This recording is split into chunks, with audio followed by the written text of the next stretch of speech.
Hi there, it's Chrissy K. Rollins here, bringing you this week's recap of the 1099 Ladies Online Networking Meeting, where the focus was on dealing with challenging people.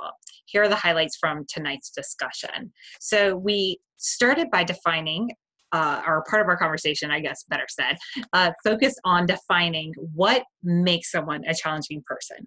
A couple of things that the ladies mentioned were when someone is speaking abusively, loudly, condescendingly, disrespectfully, in a manner that you're not appreciating or typically would use in friendly type conversations. We also found that people are challenging when they are dismissive of our work, our offering, the value of what we are bringing to the table. This happens a lot if you are leading a new way, if you're bringing a new thought concept to the table, or if you're bringing a modality that is just not really practiced or heavily common in your particular area. This can be very, very challenging for new and seasoned entrepreneurs.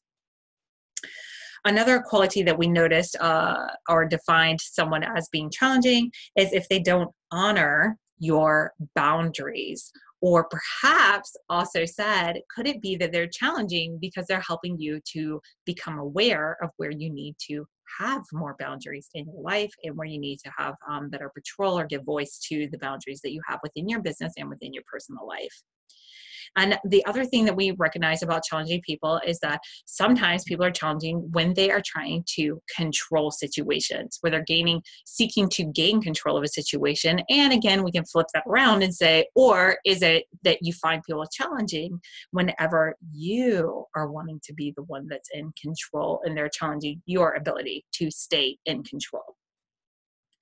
Now, here are some tips that we collectively brought together on how to deal with challenging people. To know your worth, and if the situation is worth your energy and your investment. It became very clear by the end of the conversation that the more that you know your worth and you know your value, the less challenging or the better equipped you'll be in dealing with challenging people, and perhaps the less ruffled you can become by them. Or maybe you won't find them quite as challenging because you have a little bit more anchoring in to your worth and your value. And it was a lot easier for you to know your boundaries, to speak up for them, and to also know when it is worth your engagement and when it is not worth your engagement.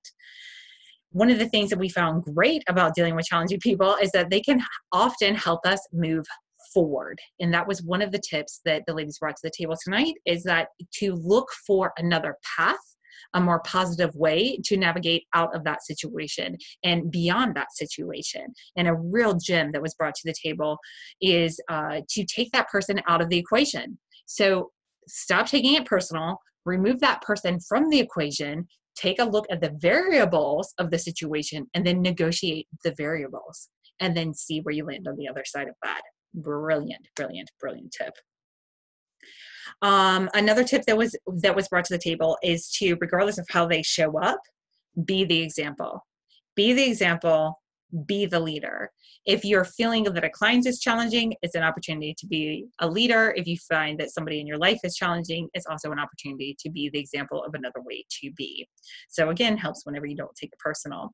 And another great tip that was brought to the table, just to bring this all together, is to approach the situation as an educator versus a defender. If we have someone that's challenging perhaps the work that you bring to the table, or challenging your policies or how you approach things in your business or in your personal life, then being able to approach it as an educator. So this person may need education in your department and it's just lacking education. And also, are they in a place of being receptive to being educated, or are they just defending their position?